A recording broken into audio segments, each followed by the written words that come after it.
Saudara sekalian, ada dua orang yang apabila disebut namanya, itu seluruh musuhnya ketakutan.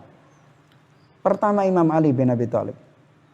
Dalam medan perang ketika disebut namanya, maka musuhnya akan bergetar tubuhnya dan melarikan diri.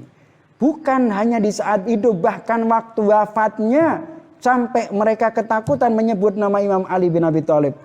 Mereka pun di zaman Bani Umayyah, maka kemudian selama 80 tahun nama Imam Ali bin Abi Thalib dilaknat, dikutuk di setiap majelis, di setiap mimbar-mimbar Jum'ah. Seakan-akan melaknat Imam Ali bin Abi Thalib menjadi bagian daripada rukun sholat Jum'ah.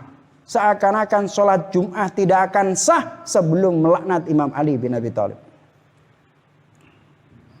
Itu pun terjadi sekarang ini. Tiap Dzulhijjah, 18 Dzulhijjah, banyak orang yang ketakutan ketika ada kelompok tertentu pecinta Ahlul Bait mengadakan Yaumul Ghadir. Mereka ketakutan. Dan yang kedua adalah Al-Imamul Husain alaihi salatu wassalam. Bukan hanya keberadaannya di saat masih hidup ditakuti oleh lawan. Bahkan ketika Imam Husain alaihi salatu wassalam sudah meninggal pun ditakuti oleh lawan. Bukan hanya namanya, kuburannya yang merupakan tumpukan batu dan tanah itu ditakuti oleh lawan. Di zaman dinasti Abbasiyah, di saat Mutawakkil berkuasa, ia datang melewati Karbala dan kemudian menyuruh pasukannya untuk membakar dan membongkar kuburan Imamul Husain alaihi salatu wassalam. Demikian pula yang dilakukan oleh penguasa-penguasa sebelum dan sesudahnya sampai sekarang ini. Mereka berusaha untuk menghancurkan kuburan Imam Husain. Kenapa mereka takut? Bukan hanya takut pada namanya.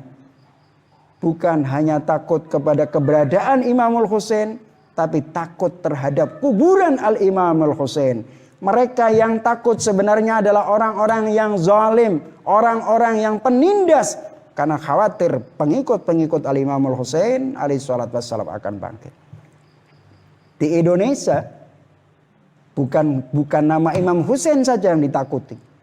Bukan hanya kuburan Imam Husain saja yang ditakuti. Tapi ketika begitu menyebut hari tanggal wafatnya Imam Husain alaihi salatu wassalam, mereka sudah bergetar dan ketakutan. Menyebut Asyura saja mereka ketakutan. Lihat sekarang ini. Anda bisa membaca di semua media, mereka kesana kemari berusaha untuk membubarkan Asyura. Kenapa mereka takut dengan hari Asyura? Hari Imam Husain sudah meninggal, tak akan pernah balas dendam pada mereka. Kuburannya tidak akan pernah membuat sesuatu sehingga mereka harus porak-poranda. Tidak. Hari wafatnya itu kan hanya sekedar hari. Tidak akan pernah membuat sesuatu untuk mereka. Tidak akan membahayakan mereka. Tapi kenapa mereka takut? Takut namanya, takut kuburannya, takut hari wafatnya Imamul Husain alaihi salatu wassalam. Alhamdulillah yang telah menjadikan putaran 1 tahun itu 12 bulan. Setiap 1 tahun berputar tiap bulan. Dan setiap 1 tahun mesti hari Asyura itu akan kembali. Jadi mereka ini, para penguasa, para antek-antek Zionis Yahudi yang takut dengan Imamul Husain, setiap tahun tidak akan pernah merasakan senang sama sekali. Kalau sekiranya mereka ini bisa menghilangkan bulan Muharram, mereka akan menghilangkannya. Tapi subhanallah, Allah tidak akan pernah mengubah hari dan tahun itu sampai hari kiamat nanti. Maka setiap tahun akan terulang yang namanya Muharram. Dan setiap Muharram ada yang namanya Asyura. 10 Syura, hari terbunuhnya Imamul Husain alaihi salatu wassalam.